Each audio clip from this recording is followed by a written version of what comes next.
The week my brother demanded $15 million from me, my mother set the table with the good china she'd bought on my credit card 11 years ago. She didn't remember that part.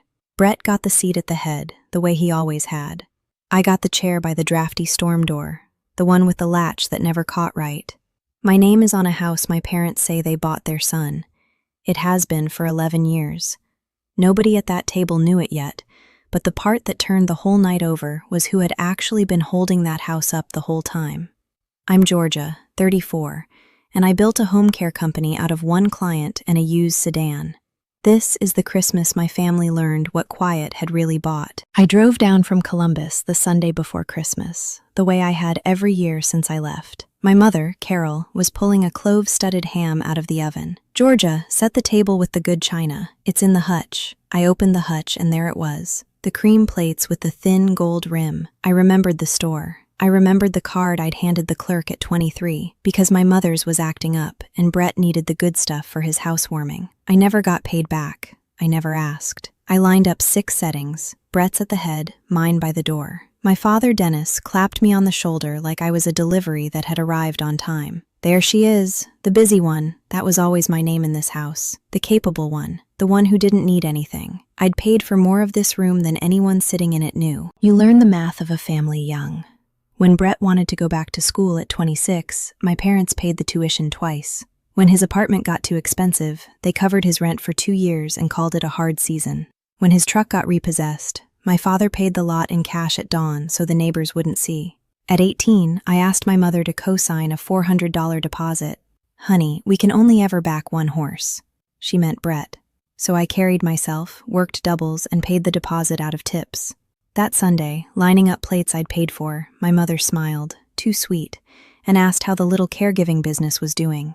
She'd never asked before. I left at 18, with 2 duffel bags and a CNA certificate I'd paid for myself. My first real client was a 91-year-old woman named Patricia Vance. The first week, I apologized for everything. Patricia set down her tea.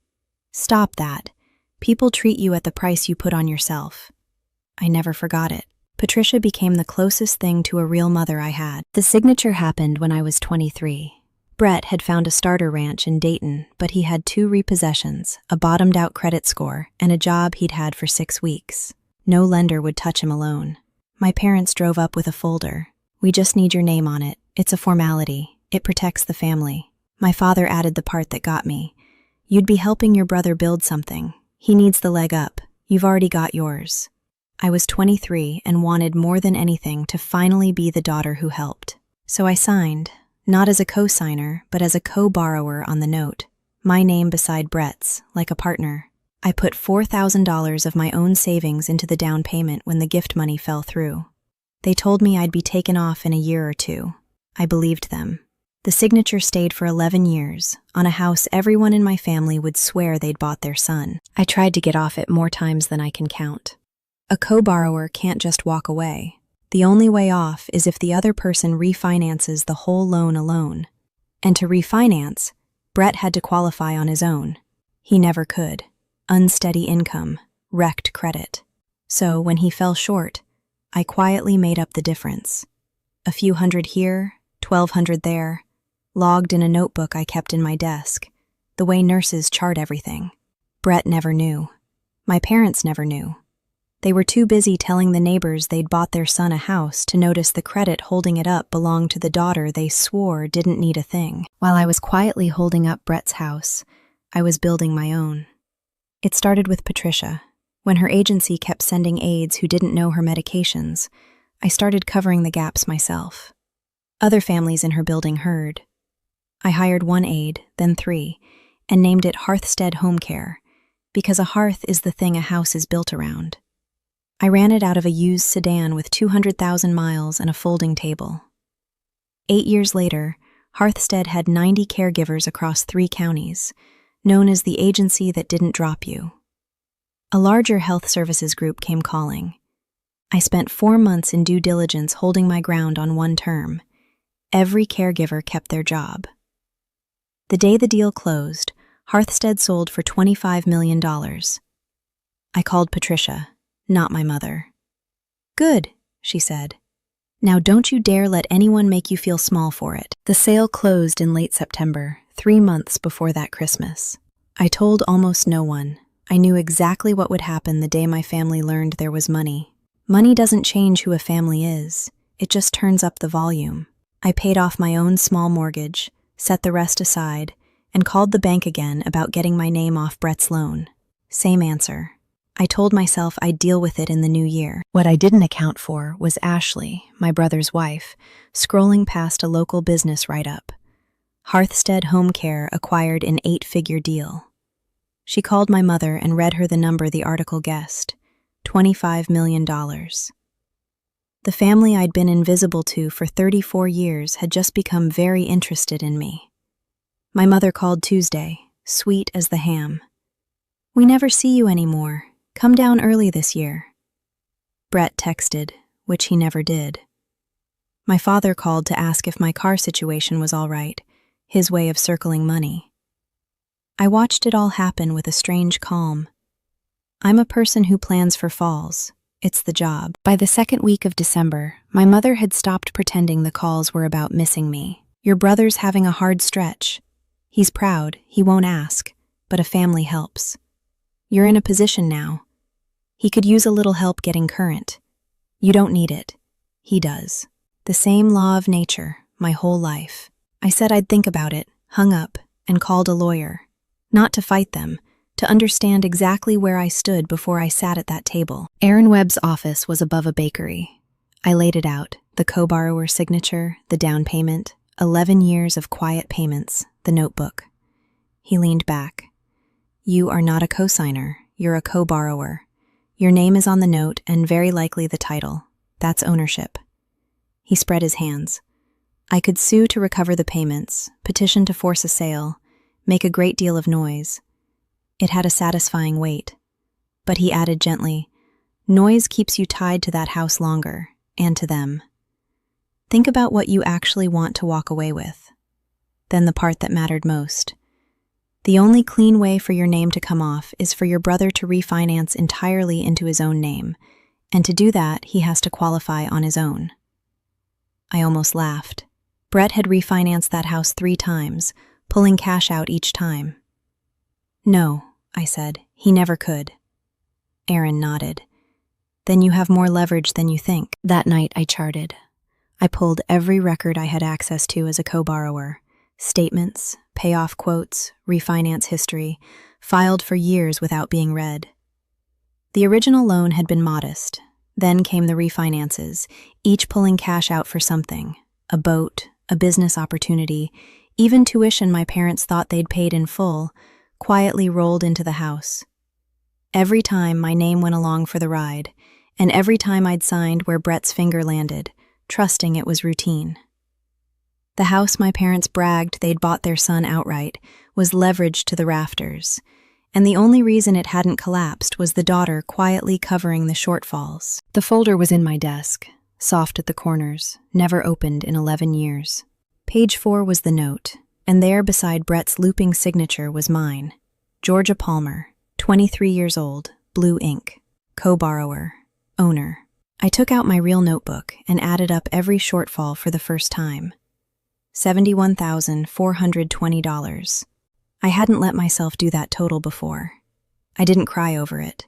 I just understood that I'd been telling myself the wrong story my entire life. I called Aaron the next morning and told him to start building a recovery action, sue Brett for the $71,000, force the house to sale. Word got out the way it does in families. Ashley heard I'd hired a lawyer, and my mother called, rattled, demanding to know if I was really going to drag my brother to court. I didn't deny it. I let them sit with it, and I'm not proud of how good that felt. Then one morning in the shower, I caught myself rehearsing testimony out loud, arguing with a Brett who wasn't even there. A lawsuit would put me in a room with his lawyer for a year, keep my name welded to that house through every hearing. I'd be winning, maybe, but still holding the house. I was so tired of holding the house. So I went to see Patricia. I told her everything. When I finished, she asked, "Georgia, do you want to win or do you want to be free? They're not the same thing. Winning keeps you in the ring. Free means you walk out." You've been in their ring your whole life, sweetheart. Even your revenge is a way of staying in it. She set down her cup. Don't fight them for the house. Just stop holding it up and let the house tell them the truth you've been too kind to say. I drove home with her question turning in me, and somewhere on that gray highway it clicked. I didn't need a courtroom. I just needed to stop being the floor. For 11 years, the only thing keeping Brett's house standing was me quietly curing the shortfalls. If I stopped, the house would come due on its own, and the only way out for Brett, refinancing a loan, was something he couldn't do. Without me, the house would have to be sold to pay off the note, and when it sold, my name would finally, cleanly come off it. I'd be free through subtraction, not a fight. It was the most me thing I could possibly do. A nurse doesn't break the body to make a point. She stops propping up what was never healthy and lets it find its own level. I called Aaron and changed direction. No lawsuit. I would stop covering Brett's shortfalls, effective immediately, and notify the loan servicer in writing that I would no longer cure payments, requesting the process for releasing my interest. You're within your rights on both, Aaron said. He helped me draft a short, unremarkable letter, the kind that changes a life without raising its voice. I signed it Georgia Palmer, the same name from page 4, 11 years older, and mailed it 4 days before Christmas. The decisive turn of the whole story didn't happen at the dinner table. It happened in a quiet post office on a Wednesday, no one watching. The early gathering was that Sunday, the ham and the gold-rimmed plates. We were halfway through dinner when Ashley set down her fork and said brightly, "So, are we not going to talk about Georgia's $25 million? The clock ticked into silence. My father stopped chewing. Brett looked at me like I'd been hiding a second head. So I told them, plainly. My mother's shock lasted about 4 seconds before it turned into calculation. She reached over, warm and damp. "Sweetheart, that's such a blessing for this family." "Not me, the family." "And your brother's struggling so much right now. You don't need it. He does."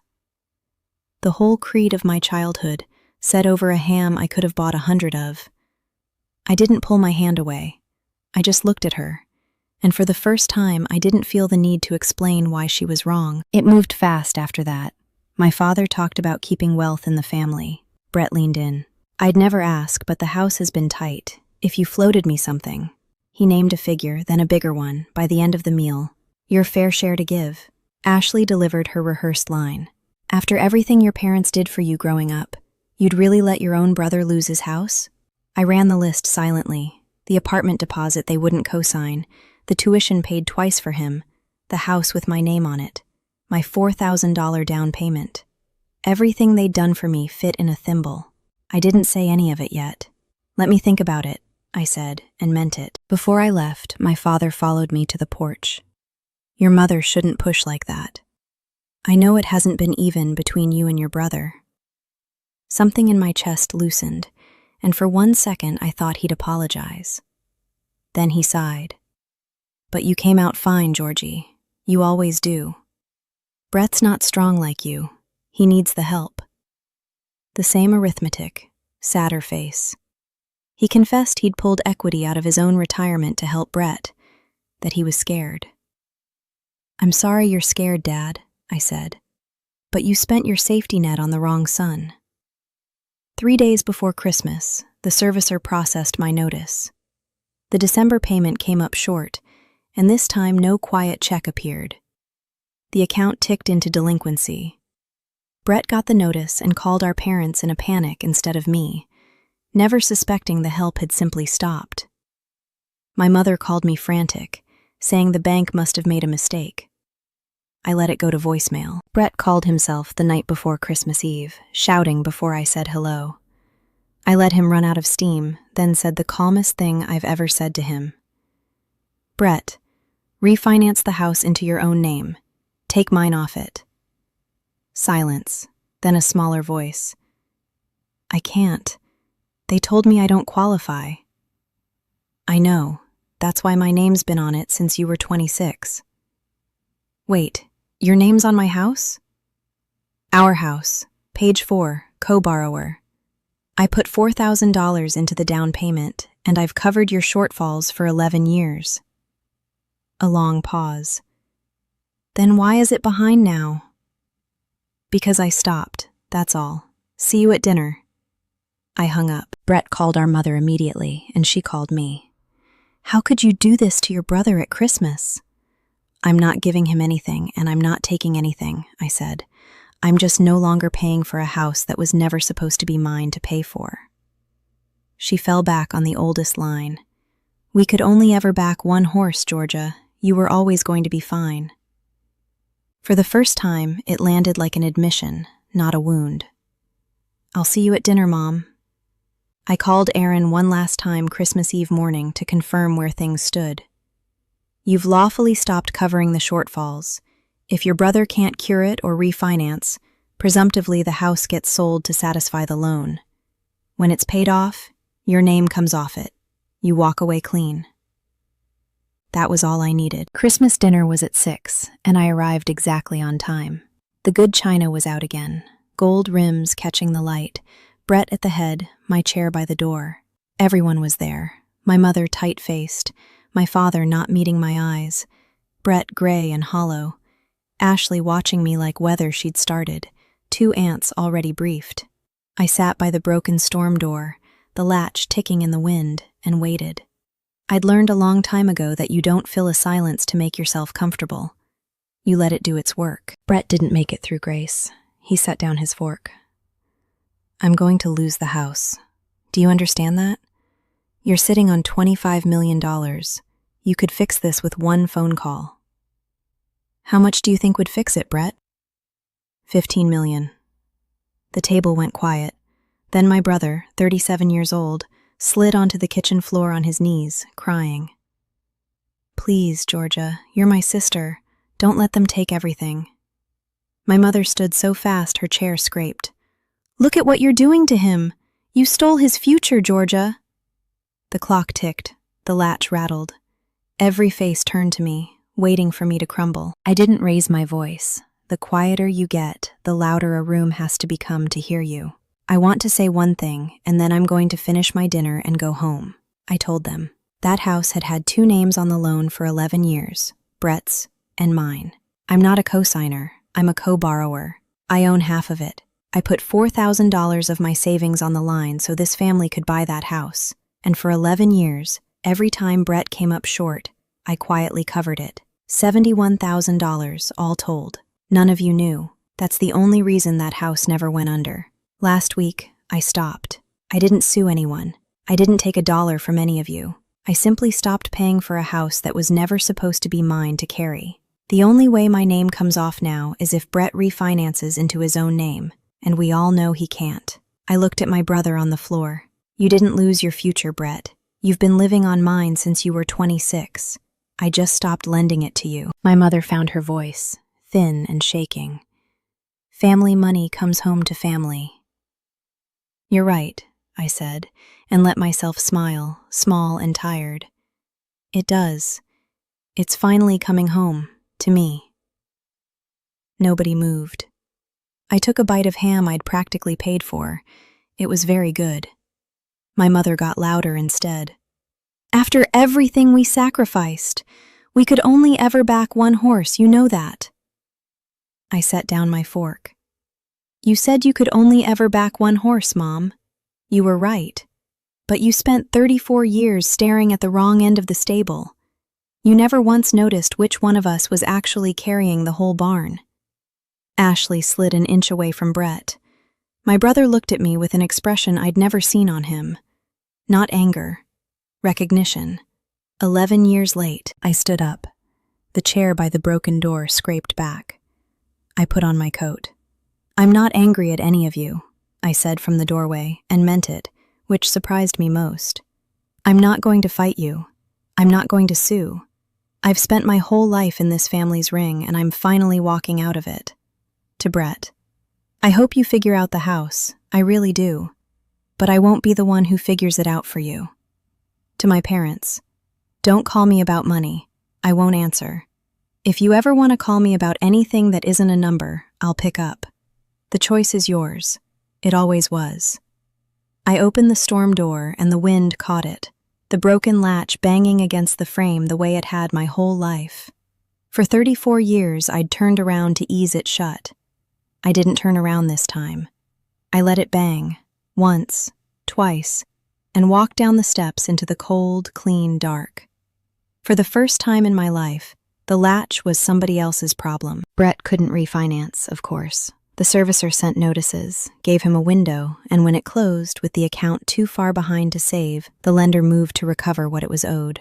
The house sold in the spring to a young couple with a baby on the way. I liked that. At least the maple would shade somebody who'd earned it. When the loan paid off at closing, my name came off the note. 11 years, gone with one line on a settlement statement. My parents downsized quietly. Ashley left Brett within the year. Her loyalty had been to a house and a status, and once those were gone, so was she. Brett rents now, learning the arithmetic the rest of us learned long ago. I didn't celebrate. There was no triumph in watching a family I'd loved come apart along seams they'd sewn themselves.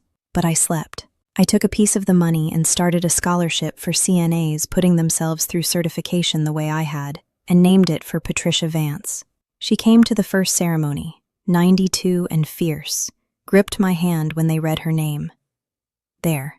Now that's family money coming home. My parents weren't there. For the first time, that absence didn't feel like a wound. It just felt like quiet, the good kind. I learned something at that table I wish I'd known at 18 in the drafty chair by the door. You can love people with your whole heart and still refuse to be the floor they stand on. You can be the strongest one in the room and still set the room down.